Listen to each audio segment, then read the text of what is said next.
राजकोट किल्ल्यावरील छत्रपती शिवरायांच्या पुतळ्याला मुख्यमंत्री देवेंद्र फडणवीस अभिवादन करणार आहेत आणि यावेळेला उपमुख्यमंत्री एकनाथ शिंदे आणि अजित पवार हे देखील उपस्थित राहणार आहेत। या सोहळ्याला स्थानिक खासदार, आमदार तसंच कार्यकर्ते सुद्धा उपस्थित राहणार आहेत।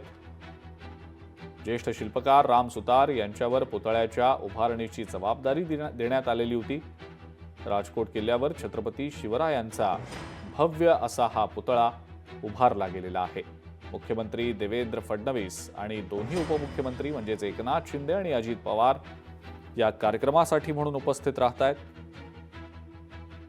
या तीनही प्रमुख नेत्यांच्या उपस्थितीत छत्रपती शिवाजी महाराजांच्या या पुतळ्याला अभिवादन केलं जाईल।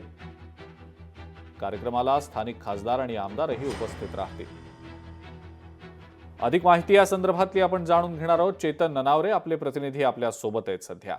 चेतन, राजकोट किल्ल्यावरील छत्रपती शिवाजी महाराजांचा जो पुतळा आहे त्याला अभिवादन करण्यासाठी मुख्यमंत्री आणि दोन्ही उपमुख्यमंत्री उपस्थित राहणार आहेत। मोठा सोहळा होणार आहे। काय नेमकी चेतन याबद्दलची माहिती? निश्चितच एकंदरीत राजकोट या ठिकाणी आपण जर पाहिला असेल सिंधुदुर्गचा भव्य असा समुद्र किनारा आहे आणि या समुद्र किनारी जो हा पुतळा 26 ऑगस्ट रोजी कोसळलेला होता त्याच्या ठिकाणी आता नवीन पुतळा उभारलेला आहे। तलवारधारी पुतळा 60 फुटी उंच असा हा छत्रपती शिवाजी महाराजांचा पुतळा अजिंक्य आपण पाहतोय आणि नरेंद्र मोदी यांनी याचं उद्घाटन केलेलं होतं। त्यानंतर झालेल्या दुर्घटनेनंतर प्रचंड संतप्त भावना शिवप्रेमींमध्ये होती आणि हेच आव्हान पेलत आता युती सरकारने हा नवा पुतळा राम सुतार जे आहेत शिल्पकार त्यांच्या देखरेखीखाली पूर्ण तयार केलेला आहे आणि अवघ्या 6 महिन्यामध्ये हा नवीन पुतळा तयार करण्यात आलेला आहे।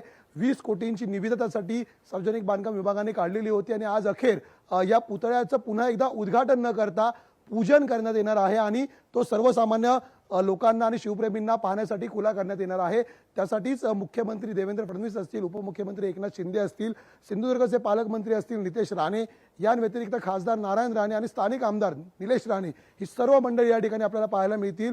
आपण जर पाहिलं तर मालवण परिसरामध्ये मोठ्या प्रमाणात त्यासाठी बॅनरबाजी करण्यात आलेली आहे आणि या बॅनरबाजीवरती जे ऑपरेशन सिंदूर आता सध्या बॉर्डरवर सुरू आहे त्याचाही दाखला देण्यात आलेला आहे। एकूणच कुठेतरी महायुतीकडून हिंदुत्वाचा अजेंडा जो सातत्याने राबवला जात होता त्याला आता देशभक्तीची जोड देत पुन्हा एकदा ही मतं जी आहेत देशभक्तीची आणि हिंदुत्वाची ती आपल्याकडे वळती करण्याचा प्रयत्न केला जात आहे।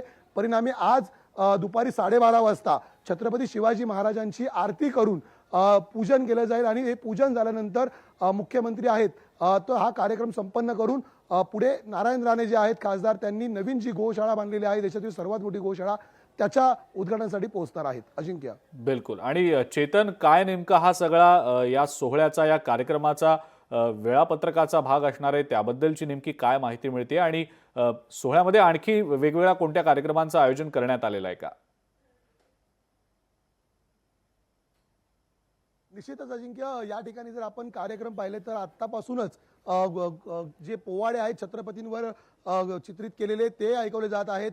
फोक आख्यांमधली जी गाणं आहेत ती इथे ऐकवली जात आहेत। थोड्या वेळानंतर इथे एक सांस्कृतिक कार्यक्रमाचंही आयोजन केलेलं आहे।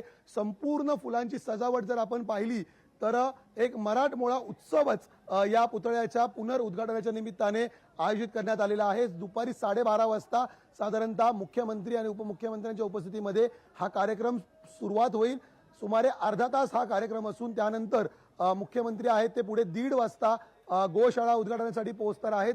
परिणामी आपण या ठिकाणी पाहू शकतो पोलीस बंदोबस्तही तैनात करण्यात आलेला आहे कारण गेल्या वेळी ज्यावेळी पुतळ्याची दुर्घटना घडली होती त्यानंतर या ठिकाणी ठाकरे गट विरोधात भाजप असा सामना रंगलेला होता।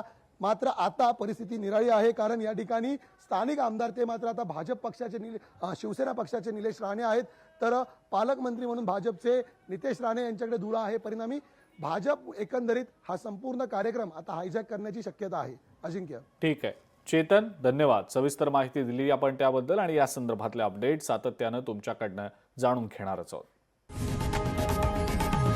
लोकशाही मराठी ऐका, पहा, जागरूक रहा।